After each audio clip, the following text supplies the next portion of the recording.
ಅಷ್ಟೊತ್ತಿಗೆ ಅದಕ್ಕೆ ಬಂದ್ರು. ವಿಷಯ ಬೇರೆ ಕಡೆ ಹೊರಟೋಯ್ತು. ಮನ್ಸಲ್ಲೇನೋ ಭಾರ ಇತ್ತು ಅಂತ ದೇವ್ರ ಮುಂದೆ ಹೋಗಿ ಕೈ ಮುಕ್ಕೊಂಡು ನಿಂತ್ಕೊಂಡ. ಆಗಲ್ಲ ಏನಾಯ್ತು ಗೊತ್ತಾ?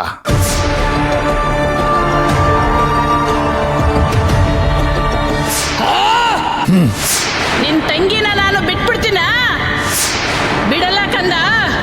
ನೀನೇನು ಚಿಂತೆ ಮಾಡಬೇಡ. ನಾನ್ ನಿಮ್ ಕುಟುಂಬನ ಕಾಪಾಡ್ತೀನಿ. ತಗೋ ಈ ಕುಂಕುಮನ. ನಿನ್ ತಂಗಿ ಹಣೆಲಿ 7 ದಿನ ತಪ್ಪದೇ ಇಡಬೇಕು.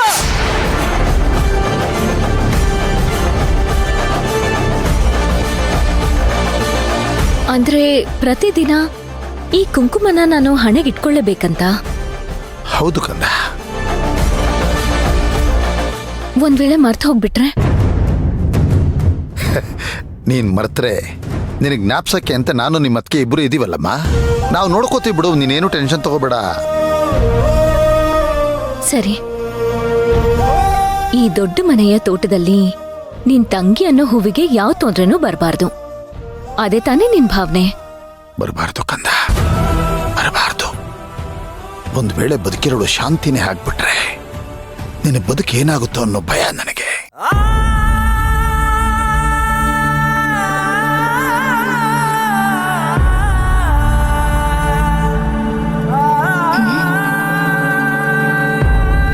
ಅಣ್ಣ, ಅಯ್ಯೋ ಏನದ್ಕೆ ಅಣ್ಣ?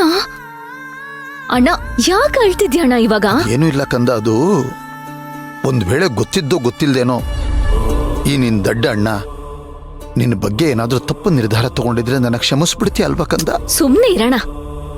ನನ್ ಜೀವನದಲ್ಲಿ ನೀನಾಗ್ಲಿ ಅದಕ್ಕೆ ಆಗ್ಲಿ ಯಾವಾಗ ತಪ್ಪು ಡಿಸಿಷನ್ ತಗೊಂಡಿದ್ದೀರಾ? ಯಾಕೆ ತರ ಎಲ್ಲ ಯೋಚನೆ ಮಾಡ್ತಿದ್ಯಾ ನೀನು? ಏನಾಯ್ತಣ್ಣ ನಿಂಗೆ? ಅಣ್ಣ ನೋಡು, ಇದೇ ಲಾಸ್ಟ್ ನಿಂಗೆ ಹೇಳ್ತಿದ್ದೀನಿ. ನೀನು ಅಂದ್ರೆ ಧೈರ್ಯ, ಅತ್ಗೆ ಅಂದ್ರೆ ನಂಗೆ ಮಾನಸಿಕ ಸ್ಥೈರ್ಯ. ನೀವಿಬ್ರು ನನಗೆ ಊರ್ಗೋಲ್ಲಣ್ಣ. ನೀವೇ ಈ ತರ ಇದ್ಬಿಟ್ರೆ ನನ್ ಪರಿಸ್ಥಿತಿ ಮತ್ತೆ? ಅಚ್ಚು, ಹ, ಅವರು ಸಾಮಾನ್ಯವಾಗಿ ಕೇಳೋ ತರನೇ ಕೇಳಿದ್ರು ಅಷ್ಟೇ ಕಣಮ್ಮ. ಏನ್ ಸಾಮಾನ್ಯವಾಗಿ ಕೇಳುದು ಅದ್ಕೆ? ಅಲ್ಲೋಡಿ ಕೂತಿರೋದ್ ನೋಡಿ.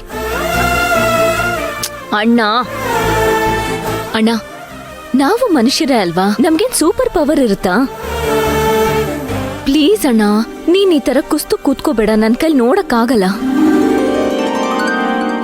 ಇಲ್ಲ ಕಂದ, ನಾನು ಈ ತರ ಕುಸ್ತು ಕೂತ್ಕೊಳ್ಳೋದಿಕ್ಕೆ 100 ಕಾರಣ ಇದೆ ಕಂದಮ್ಮ. ರೀ, ಅಚ್ಚು ಅಷ್ಟು ಹೇಳ್ತಾ ಇಲ್ವಾ? ನೋಡಮ್ಮ ಅಚ್ಚು, ಊರಿಂದ ಬಂದಾಗಿಂದ ಅವ್ರು ಇದನ್ನೇ ಹೇಳ್ತಾ ಇದ್ದಾರೆ. ನನ್ನ ತಂಗಿ ಈಗಿನ್ನೂ ಮದುವೆ ಆಗಿದ್ದಾಳೆ, ಅಷ್ಟ್ರಲ್ಲೇ ಈ ಜಾತಕ ದೋಷ ಪರಿಹಾರ ಅಂತೆಲ್ಲ ಸಂಕಟ ಅನುಭವಿಸ್ಬೇಕಲ್ಲ ಅಂತ ಒಳಗೊಳಗೆ ತುಂಬಾ ಕೊರಗ್ತಾ ಇದ್ದಾರೆ. ನೀನಾದ್ರೂ ಸ್ವಲ್ಪ ಹೇಳಮ್ಮ. ನಿಜವಾಗ್ಲೂ? ನಿಜವಾಗ್ಲೂ ಅಚ್ಚು? ಅಣ್ಣ, ನೀನ ಈ ತರ ಎಲ್ಲ ಯೋಚನೆ ಮಾಡ್ತಿರೋದು? ನಾನ್ ನಿನ್ನ ಏನೋ ಅನ್ಕೊಂಡಿದ್ದೆ ಬಿಡು, ಧೈರ್ಯವಂತ ಅದು ಇದು ಅಂತ. ಇಷ್ಟೇ ನಿನ್ ಧೈರ್ಯ? ನೀನೇ ಜ್ಞಾಪಿಸ್ಕೊ, ನಾನ್ ಎಷ್ಟೆಲ್ಲ ಕಷ್ಟದಲ್ಲಿದ್ದೆ. ಆಗೆಲ್ಲ ಬಂದು ನನ್ಗೆಷ್ಟೆಲ್ಲ ಸಹಾಯ ಮಾಡಿದ್ಯಾ ನೀನು. ಎಂತೆಂತ ಟೈಮಲ್ಲೆಲ್ಲ ನನ್ನ ಕಾಪಾಡಿದ್ಯಾ, ಧೈರ್ಯ ತುಂಬಿದ್ಯಾ. ನನಗೆ ತಲೆ ಗೇಟ್ ಬಿದ್ದು ಎಲ್ಲ ಮರ್ತು ಹೋಗಿದ್ದೆ. ಆವಾಗ ನನ್ಗೆ ಧೈರ್ಯ ತುಂಬಿದ್ಯಾರೋ?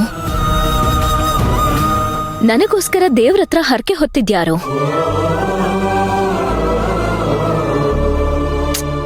ಏನಣ್ಣ ನೀನು? ನೀನೇ ಹೀಗ್ ಕೂತ್ಕೊಂಡ್ಬಿಟ್ರೆ ಮನೆನೇ ಒಂಥರ ಆಗ್ಬಿಡತ್ತಣ್ಣ. ಹೋಗೋಣ. ಸರಿ, ನೀನ್ ಅಳ್ತಾ ಇರು. ನಿನ್ನ ನೋಡಿ ಅದ್ಕೆ ಅಳ್ತಾರೆ. ನಿಮ್ಮಿಬ್ಬರನ್ನ ನೋಡಿ ನಾನ್ ಅಳಕ್ ಸ್ಟಾರ್ಟ್ ಮಾಡ್ತೀನಿ. ಇಡೀ ಮನೆ ಬಂದು ಅಳುಮುಂಜಿ ಮನೆ ಹೋಗ್ಲಿ. ಅಮ್ಮ ಬೇಡ ಕಂದ, ಆತರ ಬೇಡ. ಅಲ್ಲ, ನಾನು ನೀನು ಹತ್ರ ಯಾರಾದ್ರೂ ನೋಡ್ತಾರೆ, ಆದ್ರೆ ಅಲ್ಲಿ ನೋಡು, ಕಣ್ ತುಂಬ್ಕೊಂಡ್ಬಿಟ್ಟಿದ್ದಾಳೆ ನೋಡು. ಅವಳ ಹತ್ರ ಚೆನ್ನಾಗಿರುತ್ತಾ? ಅಯ್ಯೋ ರೀ, ನಿಮ್ದು ಯಾಕೋ ಜಾಸ್ತಿ ಆಯ್ತು. ನೀವ್ ಅಳ್ತಾ ಇದ್ದೀರಾ ಅಂತ ಗೊತ್ತಿಲ್ದೆ ನನಗೆ ಅಳು ಬಂದ್ಬಿಡ್ತು. ನನ್ ಕಣ್ಣೀರ್ನ ಇಬ್ರು ಅಣ್ಕಿಸ್ತೀರಾ? ಬನ್ನಿ ಬನ್ನಿ, ಇದೆ 2 ಹೊತ್ತು ಮಾಡ್ ಹಾಕ್ತೀನಲ್ಲ, ಅದನ್ನು ಮಾಡ್ ಹಾಕಲ್ಲ. ಅಯ್ಯೋ ಅದ್ಕೆ ಹಾಗೆಲ್ಲ ಮಾಡಕ್ ಹೋಗ್ಬಿಡಿ. ತುಂಬಾ ಹೊಟ್ಟೆ ಹಸ್ಕೊಂಡ್ ಬಂದಿದ್ದೀನಿ, ಪ್ಲೀಸ್. ನನಗೂ ಅಷ್ಟೇ ಸುಮತಿ, ಹೊಟ್ಟೆ ಹಸು, ಊಟ ಹಾಕು ಬಾ.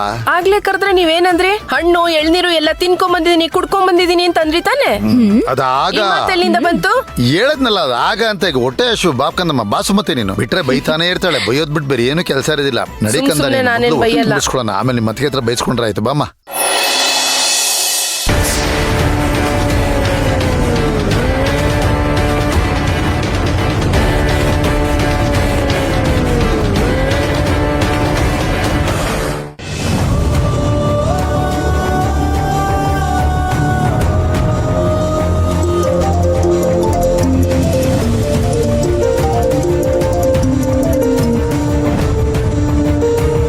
ಹಲೋ ಶಾಂತಿ.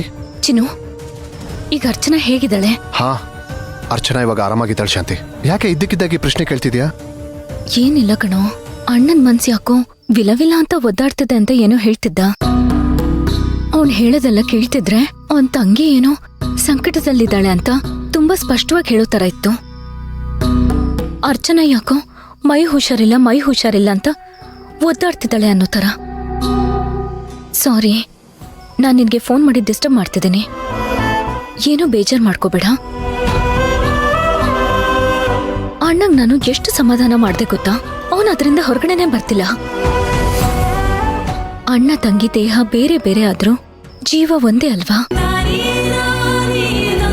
ಅವಳ ನೋವನ್ನ ಅಣ್ಣ ಇಲ್ಲಿ ಅನುಭವಿಸ್ತಿದ್ದಾನೆ.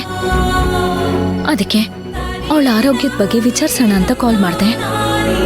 ಶಾಂತಿ, ಇವತ್ತು ಮಧ್ಯಾಹ್ನ ವೈದ್ಯರು ಬಂದು ನೋಡಿ ಹೋಗಿದ್ದಾರೆ. ನಾಡಿ ಶ್ವಾಸ ಎಲ್ಲಾನು ಚೆನ್ನಾಗಿದೆ ಅಂತ ಹೇಳಿದ್ದಾರೆ. ಯಾವ ಟೈಮಲ್ಲಿ ಬೇಕಾದ್ರೂ ಪ್ರಜ್ಞೆ ಬರ್ಬೋದು ಅಂತ ಹೇಳ್ಬಿಟ್ಟು ಹೋಗಿದ್ದಾರೆ.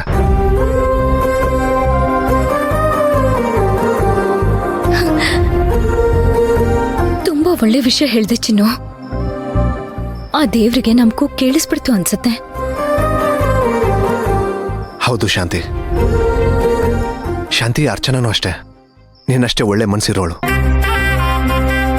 ಒಂದ್ ಮಾತು ಹೇಳ ಶಾಂತಿ, ದೇವರು ಒಳ್ಳೆಯವ್ರಿಗೆ ಕಷ್ಟ ಕೊಡ್ಬೋದು, ತೊಂದರೆ ಕೊಡ್ಬೋದು, ಆದ್ರೆ ಯಾವತ್ತೂ ಕೈ ಬಿಡಲ್ಲ. ಒಳ್ಳೇದ್ ಮಾಡೇ ಮಾಡ್ತಾನೆ. ಅದಕ್ಕೆ ಒಳ್ಳೆ ಉದಾಹರಣೆ ನಮ್ಮ ಅರ್ಚನಾ. ನಿಜ ಚಿನ್ನು, ದಿನ ಕಳೀತಾ ನೀನೆಷ್ಟು ಮೆಚೂರ್ಡ್ ಆಗಿ ಮಾತಾಡ್ತಿದ್ಯಾ ಗೊತ್ತಾ? ಆಮೇಲೆ ಇನ್ನೊಂದು ವಿಷಯ ಹೇಳದ್ ಮರ್ತೆ. ಅಣ್ಣ ಇವತ್ತು ಯಾವುದೋ ನಮ್ಮೂರಲ್ಲಿರೋ ದೇವಸ್ಥಾನಕ್ಕೆ ಹೋಗಿದ್ದಾನೆ. ಅಲ್ಲಿ ತಗೋ ಮಗನೇ, ತಗೋ ಈ ಕುಂಕುಮನ. ನಿನ್ ತಂಗಿ ಹಣೆಲಿ 7 ದಿನ